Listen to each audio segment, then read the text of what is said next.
Meditations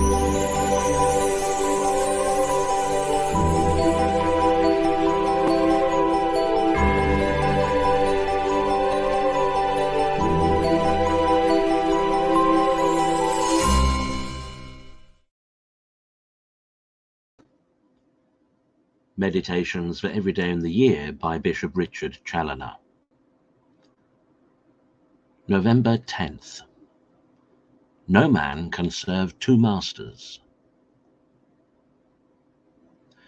Consider first this great principle of Christian morality laid down by our Lord in the Gospel. No man can serve two masters, by which he gives us to understand that there is no such thing as serving him and saving our souls, if at the same time we are serving the world, the flesh, or the devil. For these are enemies to God, and claim a service of us which our great Master absolutely disallows, so that we cannot please them without displeasing him, nor be friends to them without being enemies to him. Christians, we have all manner of obligations to serve our God. He is our only true Master. He is our first beginning and our last end. He is our Creator and our Redeemer, infinitely good in himself and infinitely good to us. He is the source of our very being and of all our good. We came into the world for nothing else but to serve him. To his service we were solemnly dedicated when we were first made Christians. The serving him is to make us happy both in time and eternity. But what pretensions can the world, the flesh, or the devil have to our service? Or what obligations have we to them? They are all of them mortal enemies to our true welfare and to the eternal salvation of our souls. If we serve them, they will make us miserable forever. Oh, let us then never be so wretched, so mad, so wicked, as to put them in competition with God, or to withdraw any part of our service from our God, to whom it is all due, to bestow it upon these traitors and rebels who are enemies to all that is good.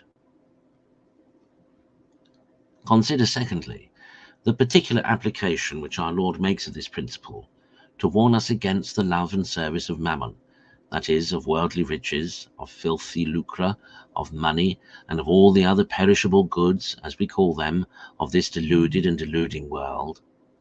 You cannot serve, said he, both God and mammon.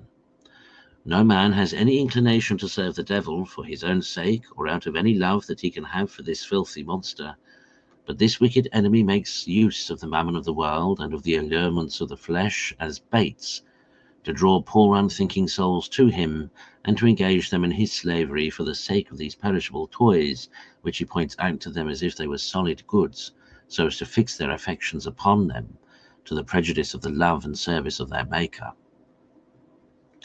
Therefore, both here and in many other places of Holy Writ, we are warned against these baits of Satan, and especially against the love and service of this mammon of iniquity, as inconsistent with the love and service of God, and destructive of the salvation of our souls, because 'tis setting up an idol in opposition to the living God, and loving and serving the creature instead of the Creator, who is blessed forevermore. Dear Lord, preserve us from being ever guilty of any such treason. Consider thirdly, that as we cannot serve both God and mammon, so we cannot serve both God and pleasure. We cannot serve both God and pride. We cannot serve both God and our impure affections or our unhappy self-love, which is the source of all our evils. And so in general, with regard to everything else, the love of which takes us off from the love and service of the living God, it is always holds good that we cannot serve both the Creator and the creature. Our God is a jealous lover. He will allow of no love but what is quite regular and orderly, and kept in subjection to the love of him. He declares against a divided heart. Hosea 10:2. Their heart is divided, said he, now they shall perish. He claims the whole heart as his own due. He will allow of no rival there. He expects to reign there without a partner. See, my soul, upon what conditions God will accept of thee. Thou must be wholly his without reserve, or he will not receive thee.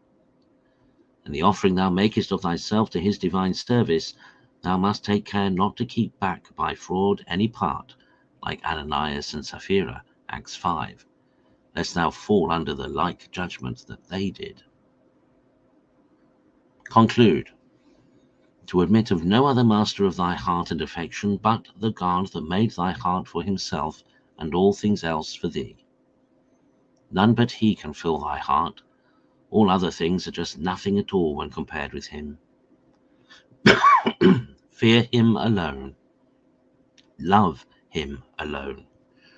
Give thy whole self to him alone. Thus shalt thou be wholly his, and he wholly thine, for all eternity.